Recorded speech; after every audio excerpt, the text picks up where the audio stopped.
E dando sequência às nossas entrevistas, em um acordo pré-determinado entre Pau Pombo Web TV e a comissão escolhida pelo Condica, estamos recebendo Moretson Albino.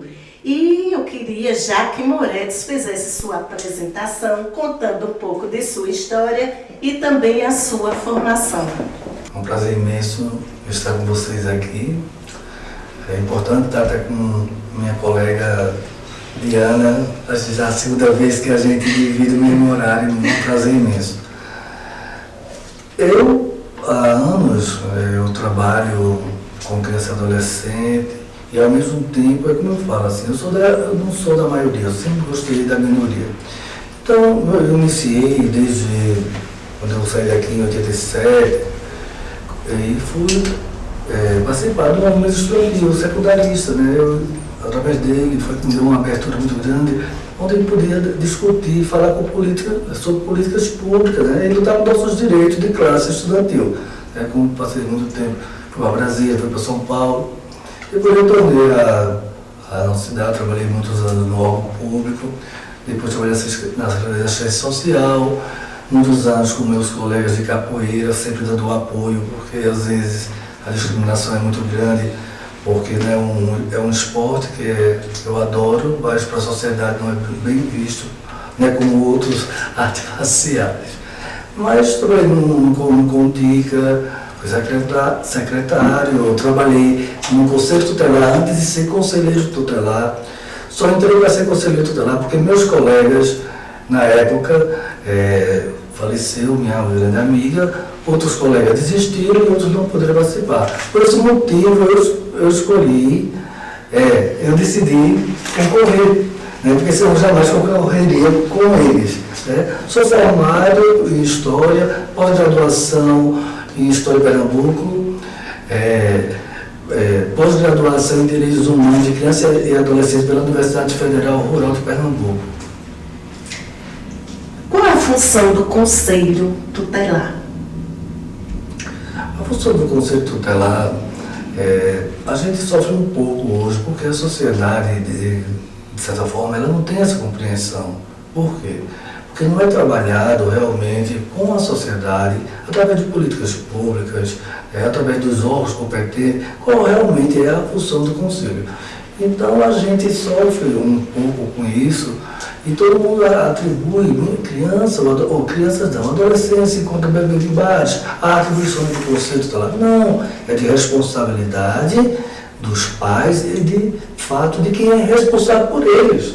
Né?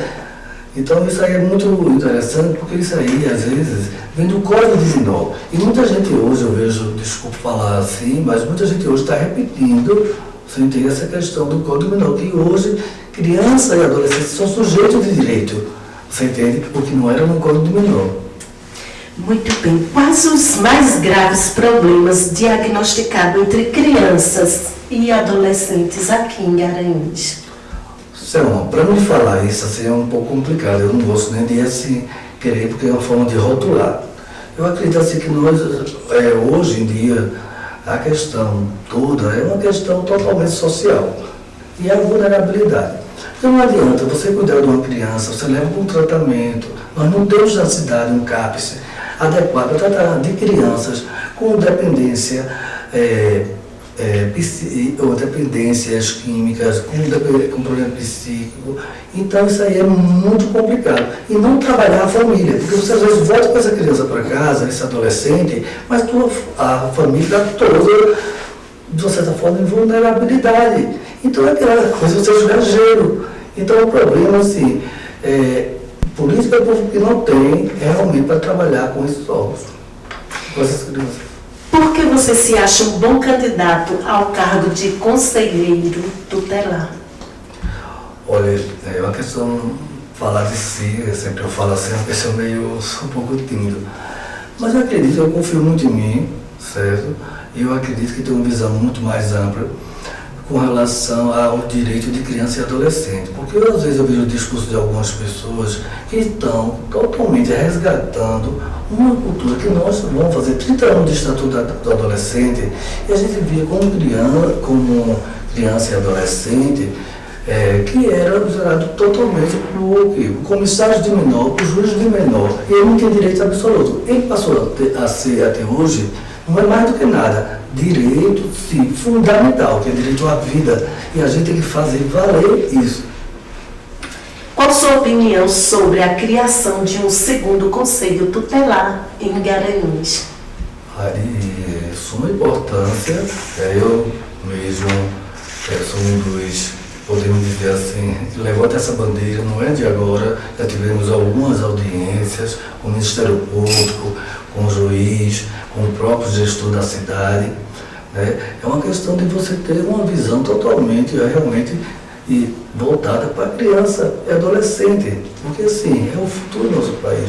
Então, se conselheiros para determinar uma cidade, que nós podemos dizer hoje, de 150 mil habitantes, porque eu acredito que é uma cidade volante, chega muita gente, então não há condições. Então, se tiver, e a partir do próprio ECA e do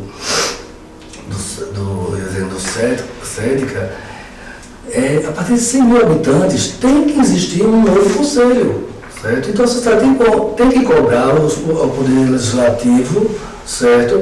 O seu representante que realmente faça valer isso, porque suas crianças, seus filhos, precisam. E a questão que eu falo, não só na vulnerabilidade, porque pode, mas sofre todos, depende de classe social. Qual o maior desafio de ser um conselheiro tutelar? O maior desafio mesmo, como eu falei antes, a sociedade ela ainda não está preparada. Eu acho que houve uma confusão e passou a ser culturalmente do Código de Menor, e quando perguntaram, até Madruga falar isso, perguntaram assim, a diferença do Estatuto da Criança e do Adolescente para o Código de Menor. Não mudou nada, mudou bastante. Certo? E o desafio é a sociedade não ter essa compreensão realmente qual é a função e o papel do conselheiro. Né? E a questão também de ver para a criança ou adolescente, não ver ele como sujeito de direito. E quando você olha, você só olha para aquela criança em vulnerabilidade social. Mas as crianças nossas, elas sofrem terríveis abusos, maus tratos, independente da classe social. Agora a gente só quer olhar para o menino na rua com a questão de um olhar de preconceito. Mas dentro das suas casas, com seus paizinhos, com todo o conforto, escola particular e tudo, sofre também vários abusos. Você entende, seus direitos são violados. Quanto tempo você trabalha já com crianças? Bom, trabalho há vários anos, né? Desde quando eu falei antes da questão do capoeira, da questão eu como adolescente, no movimento estudantil, fui voluntário na ACE, que é a Associação de Assistência de Meninos e Meninas de Rua, que hoje ele não usa esse termo, porque hoje é assim, em situação de rua, né? Não existe menino de rua. Né? Antes, nós sabemos que em 87, para poder o Estatuto da Criança e do Adolescente, foi muito importante o encontro nacional que tivemos de meninos e meninas de rua. Então, assim, podemos, eu acho que mais de quase 20 anos nessa luta, com o maior prazer, né, que eu tenho. Então, para mim, não é que seja melhor, mas é questão assim, a capacitação continuada de fundamental importância para qualquer membro que queira realmente executar o trabalho de defensor de direitos humanos de criança e adolescente. A partir de agora, Molex, você tem exatamente 2 minutos para mostrar aos nossos telespectadores que você é a melhor opção para o conselho e que vai fazer um bom trabalho. Realmente, eu falei antes da questão de convencer, mas olha, meu nome é Manuel Moretti Salvino, né? Meu número é 22. A questão da minha luta não é por estar só no conselho, tanto no conselho, fora do conselho, a minha luta continua. O medo que eu tenho de algumas pessoas com os discursos totalmente, que está aí, totalmente em uns discursos retrógrado, desculpa eu falar isso, mas são pessoas que realmente vão estagiar dentro do conselho e isso nós vamos perder bastante. Nós tivemos assim uma luta, não é de agora, Mas aí eu, como faço parte da Associação Estadual de Conselheiros Tutelares, sou coordenador da associação, né? E a gente vê muito a luta constante de capacitação, de compreensão, certo? Então não é do dia para a noite que você constrói isso. E às vezes quando eu vejo discursos de algumas pessoas dizendo assim, vou fazer isso, vou fazer aquilo. Não falo, porque nós somos um colegiado e temos regra para ser cumprido. Né? Porque a partir do momento que você tenta fazer o que não é atribuição sua, você responde penalmente. Né? Então o conselheiro tem que ter uma base do conhecimento do Código Penal, da Constituição, né?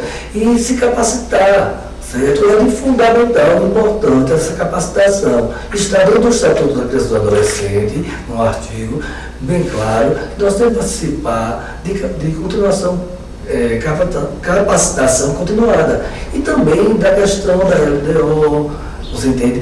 Que é um plano, né, para políticas públicas do próximo ano. E muitas vezes, às vezes, os próprios conselheiros não participam. E é de suma importante a gente participar e ter essa compreensão. Muito bem, e nós conversamos com Manuel Moretson Albino, número 22. E a gente agradece demais a sua honrosa audiência.